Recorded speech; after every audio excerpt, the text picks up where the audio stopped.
हाय सांग माने मो चैनल को आपण मानकु बहुत बहुत स्वागत। एई वीडियो रे आपण माने शिखि पारिबे ब्लाउज रो हाथ केमती कटा जाए। एई भलिया जदी आपण माने काटिबे तो आपणकर जो हाथर फिटिंग परफेक्ट आसीबो। चलंतु वीडियोटी स्टार्ट करिबा। मु अस्तर रे काटिबे सेति पय मु अस्तर कपड़ाटी को मु चारि भाग रे मु फोल्ड करिछि।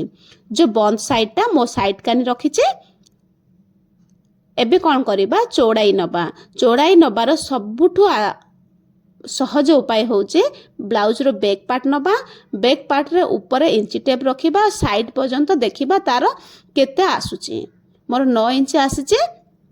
आपण माने जेतिके आस्तिबे ताइरे 1 इंच नै तो 1.5 इंची ताठू अधिक देबेनी। मु 10 इंच रे मु मार्किंग कली। 9 इंच आस्तिला सेतबे 1 इंच एक्स्ट्रा देकी रे मु 10 इंच रे मार्किंग कली।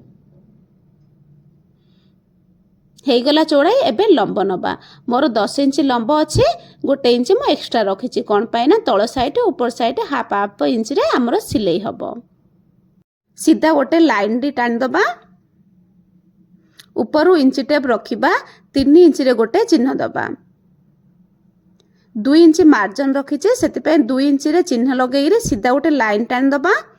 ऊपर हमर हाथर जो शेप अछि से शेपटा दबा। एबे गोलाई आपण मानकर जेतिकी अछि तार हाफ देबे और जेतिकी मार्जिन रखिबार अछि से मार्जिन टा देबे।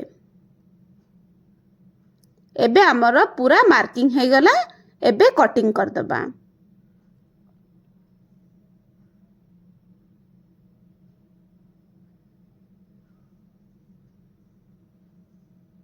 कटिंग भी कंप्लीट हे गला। एबे फ्रंट साइड काने आमे शेप दबा।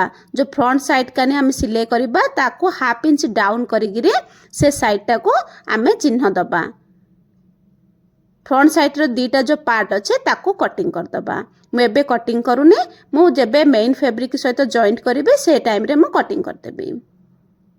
जदि आपण मानको भल लागे लाइक करिबा चैनल को सब्सक्राइब करिबा।